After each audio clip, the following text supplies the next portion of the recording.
Hey everyone, so in today's workout, we're going to be focusing on performing movements in a purposeful and controlled manner. So really in almost any type of workout or any type of exercise or movement that you can perform, it is important to move with some level of purpose and control to your movements in order to execute everything in proper form to keep you safe, as well as to also maximize or increase the effectiveness of the workout or movement that you're performing.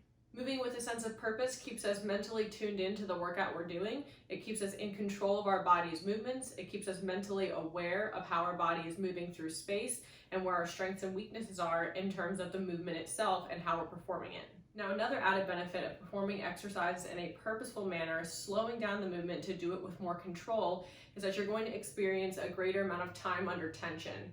Now, the benefit of increased time under tension is it's going to train or work the muscles in a little bit of a different and more intensified way than you would if you're moving rapidly from repetition to repetition. So even though your movement patterns may feel a little bit slower when performing purposeful exercises, you're going to notice a very similar level of fatigue by the end of the workout, if not before then, because of the amount of control required of all muscle groups throughout the body in order to perform these movements with a slow, controlled manner. So as you can see in today's workout that I've created for you from the written description, we're going to have two sections in the workout. The first is going to focus on 3 key movements that really are good to enact purposeful movement and body control in order to execute, but we're going to do them body weight only in the first section. And then in the second section later on, we'll repeat these same movements to get a little bit more practice with them, but we are going to add an external source of resistance, whether it's a dumbbell, kettlebell, or an alternative home equipment object from around your house. And that's going to help not only to increase the level of challenge in the movements, but it's also going to help to reinforce the idea of creating stability and moving with control around the weighted object as we perform these movements. And of course, as you can also see in the description of the workout, each section of today's workout is going to incorporate some short running bursts just to help increase the cardiovascular component and get the heart rate up a little bit as well. So in our first section, we're going to start off with 4 Turkish get-ups on each side of the body, again, just body weight only. Then we're going to do 6 body weight windmills to each side of the body.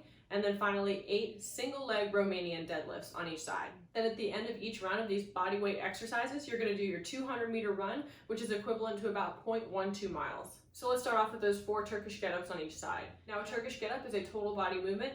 In particular, it really emphasizes hip and glute activation because there is a hip bridge component to the exercise, but it also incorporates a great deal of shoulder stability because there's an overhead component involved, even if you're not using the weight like we will be in this first set. And Turkish get-ups overall integrate a large number of muscle groups in order to execute the movement in full because there's so many steps and movement patterns involved as you complete the movement from beginning to end. So for our Turkish get-up, we're going to start on the ground. We're going to lay back. We're going to extend one arm up over the chest like it's facing the ceiling. Now just pretend you're holding an object because we will be later on in the second sequence of our workout, but for now we're going to stick to body weight only. But we do want that arm extended fully from the shoulder, so the elbow should be nice and straight. And again, aimed up over the chest towards the ceiling. The opposite arm is then going to be extended out alongside the body with the palm facing down. We're going to take the leg of the same side arm that's extended and plant the foot on the ground, keeping the knee bent. From here, we're going to press into the ground with our opposite palm just slightly to help us initiate a sit-up motion until our upper body is vertical to the ceiling, and that arm now should be extended up overhead to the ceiling with the bicep aligned alongside the ear. From here, we're going to incorporate that glute and hip activation by bridging the hips up towards the ceiling, and then we're going to take the leg that's extended to the front of the body, sweep it underneath the body to a kneeling position with the knee aligned under the hip. From here, we're going to push off that arm on the ground to align the body in a nice vertical position, and then push up to a standing position, bringing that back leg to meet the front. Now we're going to reverse all of these steps to bring ourselves back to the ground. So we're going to take that leg we just brought forward, kneel it back behind us. We're going to hinge the body to the side to plant the hand back to the floor. Bring the hips back up, squeezing through the glutes, extending the leg to the front of the body, dropping the hips and butt down, and then simply laying down, extending the leg, and retracting the arm. So again, that bodyweight Turkish get-up is going to have a lot of sequence of steps, so you want to really tune into what you're doing. Pay attention as you go through each phase or each step of the movement as you get up off the ground and then you lower back to the ground, making sure you move the body with nice, good control, keeping that overhead stability throughout, so that arm should stay nice and extended up overhead and close to your body. That way you can keep everything in good alignment and the movement executed properly. I'm going to show you a couple more quick repetitions of the bodyweight Turkish get-up, just so you can get a better visual for what it looks like.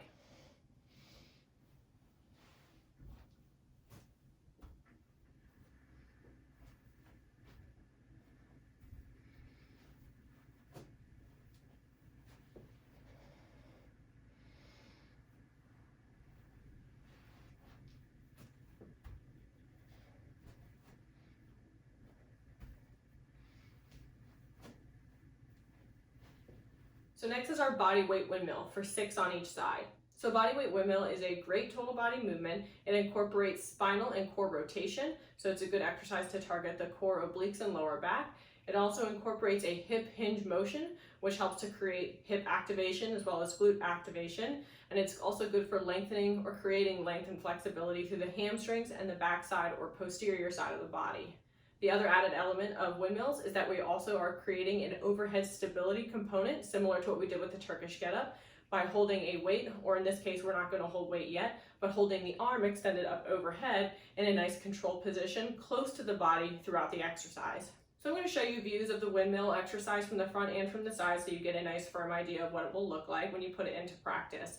But to start our windmill, we want to take a nice wide stance with the toes facing forward. We're going to pick an arm to use first up overhead. I'm going to go with my right. So I'm going to extend that arm straight up overhead, again keeping that bicep aligned close to the ear so the arm shouldn't abduct away from the body or fall away from the body at any point. So again, arm is nice and straight, extended through the shoulder so the elbow is straight as well. Now my other arm is just going to remain extended towards the floor, and I'm going to keep that hand close to my inner thigh. So initiating with my hip hinge motion first, I'm going to simultaneously hinge forward from my hips while keeping my back nice and straight and my core activated, and I'm going to simultaneously turn my torso to look up at that extended arm as I fold towards the floor. Then to come out of the movement, I'm simply going to reverse my movement pattern to hinge back up from the hips and then rotate back to the center where I started. So again, simultaneously hinging from the hips, rotating through the core and spine to turn and look up at the extended arm while dropping towards the floor, and then bringing it back up and rotating to the front.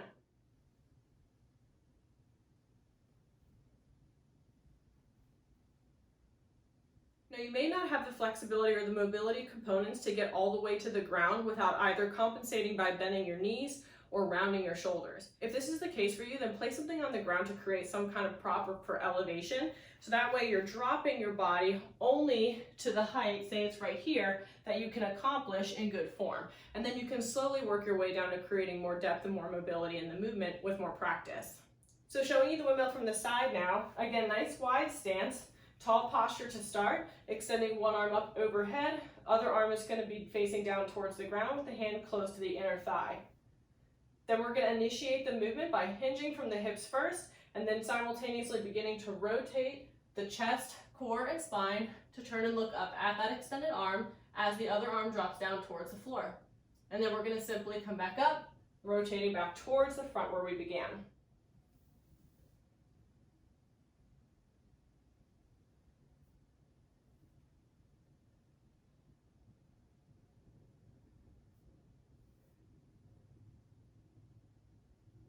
So movements like the Turkish getup and the bodyweight windmill are challenging in and of themselves, even without external resistance added, as you'll feel when you put them into practice, because there's so many small muscle groups working together to keep these movements nice and controlled and in good form, and to focus on the stability, the mobility, the rotation, in the case of the windmill in particular, as well as the body alignment and the control of the movement, all working together to complete the exercise. So next, after our 6 bodyweight windmills to each side, we're going to move to our 8 single leg Romanian deadlifts to each side. So a single leg Romanian deadlift is an exercise that's meant to promote strength for the legs, particularly for the hamstring and the glute in the working leg, but it also is a great exercise to promote stability and balance. In a single leg Romanian deadlift, we're working through one side of the body at a time, stabilizing all of the weight of the body only on one leg as opposed to 2, so it's a unilateral exercise. By doing that, we're reducing the points of contact with the ground, so the body has to work harder to maintain balance as it moves into and out of different positions while only being on one leg. So again, this movement, like the previous 2 we've done, is going to feel pretty challenging even without external weight added because of the body control required to do the movement correctly. So a single leg Romanian deadlift also initiates from a hip hinge motion, so we're incorporating some hip mobility and glute activation in this exercise as well. So to start our Romanian deadlift, we're going to pick a leg to start with. I'm going to stand on my left leg first, which means my right leg is going to lift off of the ground. So I'm going to start nice and tall with my shoulders pulled back. So I got nice good posture. Shoulders should be stacked over my hips. And then as soon as I start my hip hinge movement, my back leg that I'm going to be taking off the ground is starting to lift at the same time. So it will look like this. Hip hinging forward, back leg lifts off of the ground and extends behind us, as my opposite arm extends down towards that leg that's remaining planted on the ground. And then I'm going to hinge back up to the starting position and then repeat.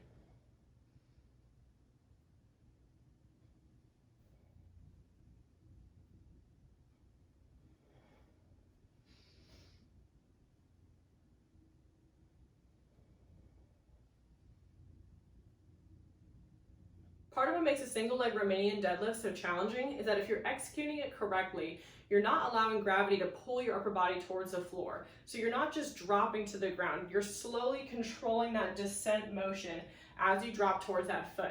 So that's creating a lot of control for the core and the rest of the muscles in the body as well. In addition, while you're stabilizing on that one leg, you're going to feel all those muscles of the hamstring and the glute, the calf, and even through the ankle and knee joints working to stabilize and maintain control so that your body can move in that dynamic position as you hinge in and out of the exercise while not falling over. So again, one more time, you really want to emphasize proper posture in this movement so the back should stay nice and straight even as we hinge in and out of the movement. We're never going to round our shoulders or upper back at all. And then we want to try to keep that standing leg as straight as possible with just a soft bend in the knee as you hinge forward towards the floor, extending that back leg behind, and then coming back up to the starting position. Now again, similar to the windmill exercise, if you find that you don't have the flexibility or the mobility to get all the way to the floor with each repetition without either deepening the bend in the knee that you're working or standing on, or by rounding the shoulders or the upper back and compromising your posture, then put something on the ground to create a prop for elevation so that you're not lowering your body in as deep of a range of motion with each repetition until you build the mobility to do so.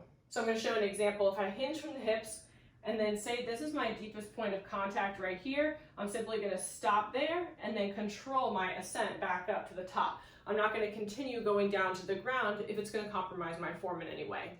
So again, you'll be doing 4 Turkish getups to each side, 6 windmills to each side, and then 8 single leg Romanian deadlifts to each side, all purely body weight, focusing on the control and the form of the movements in this first sequence. And remember, after each round of these body weight movements, you're going to do that 200-meter run, and then you're going to do this for 4 rounds in total. So after you've done the 4 rounds of the first portion of the workout, we're going to move to the second portion, which is another 4 rounds of all these same exercises, but this time we're going to explore them while adding some weight. Now please keep in mind, whatever you choose to use as your external form of resistance, it does not have to be anything incredibly heavy. If you get to the first portion of the workout and you found the exercises quite difficult, even without any extra resistance, try to find an object that's very light, less than a pound even, just so that you get that added element of the overhead stability or control, or in the case of the RDL, just the feeling of that extra weight in order to control the shoulder and the posture of that movement, because it will give you a better idea of what these movements will look like when you actually do add weight later on as you increase the weight down the road. The added component of weight also does help to increase the level of the challenge of the exercise by firing up those muscles just a little bit further, even if it's not a lot of added weight. So all of our movement patterns for these 3 exercises that we're focusing on today are going to look and feel very similar even when you add the weight. I'm going to show you a couple of reps of each exercise so you kind of get an idea for what it looks like with the added weight. But really the biggest difference is going to come in the form of how the exercise feels in terms of difficulty. When you add external resistance, especially if it's a heavier object, it's going to feel significantly more challenging to execute the movement while maintaining control of the movement as well as control of the weighted object you're holding in order to perform it correctly. So let's start with our Turkish getup first. I'm going to show you 2 repetitions. So again, we're going to take the arm that's holding the weight, extend it straight up over the chest so the arm is fully extended, loaded from the shoulder, and the elbow should be fully extended. And again, dumbbell or whatever weighted object you're using is straight up level with the chest. Other arm's going to be planted out to the side with the palm facing down. We're going to take the leg of the same side arm that's holding the weight and plant the foot to the ground, bending the knee. From here, we're going to start with our sit-up motion.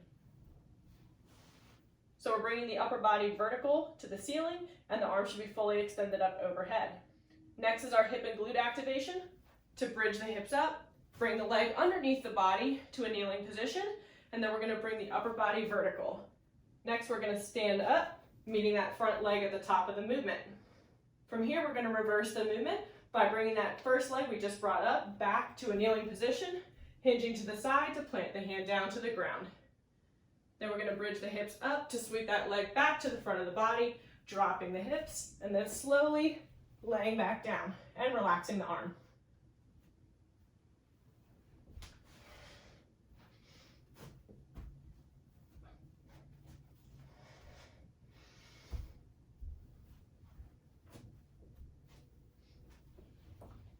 Next comes our windmill for 6 reps on each side. Now remember that similar to the Turkish get-up we just did, the arm that's going to be extended up overhead is also going to be the one that's loaded with the weight. So we're going to take our object, extend the arm straight up overhead, make sure that the bicep aligns close to the ear so the arm should not abduct away from the body. Make sure you keep your nice wide stance, opposite arm aimed down towards the ground, again with the hand kind of closely connected to the inner thigh. So starting with our hip hinge, we're going to hip hinge forward, simultaneously rotate chest and torso, and then come back up, rotating back to the front position. So remember, you want that simultaneous rotation looking upward at the weighted object overhead, and that arm should stay in a nice, controlled, and still position throughout.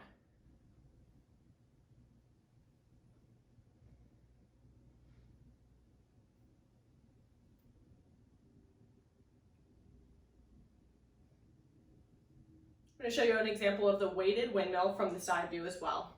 So again, we'll take our weighted object, extend it straight up overhead, nice wide stance, hinge from the hips, and then simultaneously rotate the chest and torso, looking up at the object, and then squaring the hips back to the front at the top of the movement.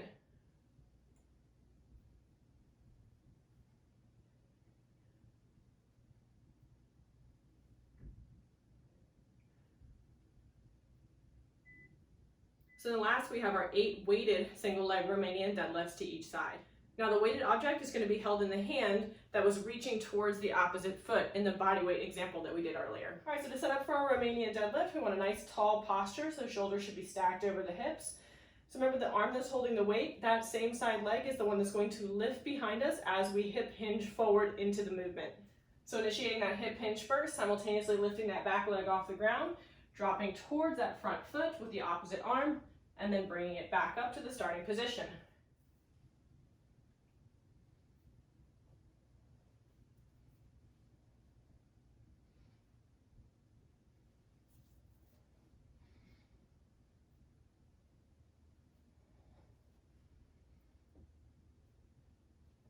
Now again, particularly because we've now added weight to the scenario in this exercise, you want to be extremely mindful not to let the effects of gravity pull your posture or your body forward as you go into the RDL movement. You want to make sure you can control your descent and can control the movement of the weight as you go down toward that foot. You shouldn't feel the weight pull on that arm, therefore rounding your shoulders or bringing your posture forward. In a single leg Romanian deadlift, whether you're using weight or not, your posture of your core and your back should always stay nice and straight as you hip hinge in and out of each repetition.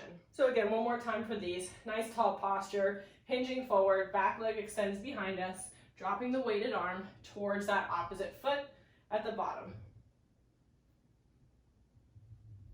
Making sure I focus on keeping my shoulders back and my chest up, so that way as I hinge forward, my core stays engaged and my back stays nice and straight. Now if you're like me and you have very tight hamstrings, you'll notice that the leg that's on the working side, the one that's planted on the ground, will maintain a slight bend in the knee even as you extend into and out of the movement, and the leg that's lifting up behind you may also have a slight bend in the knee and won't be fully extended. Now that's okay as long as you're going into and out of the Romanian deadlift, you're not deepening the bend in the knee actively like you would if you were doing a squat or a lunge. Again, if you feel that this compensation is being made as you perform the movement, just make sure you minimize your range of motion by not lowering quite as far toward the floor. And again, for these 4 rounds of the weighted versions of these exercises, at the end of each round, you're going to incorporate that 200-meter run. So these are some great movements for you guys today to do to practice moving with a sense of purpose. Remember that doing exercises like these with a sense of purpose and total body control is not only going to improve the effectiveness of your workouts while keeping you safe, but it's also going to help you break a great sweat.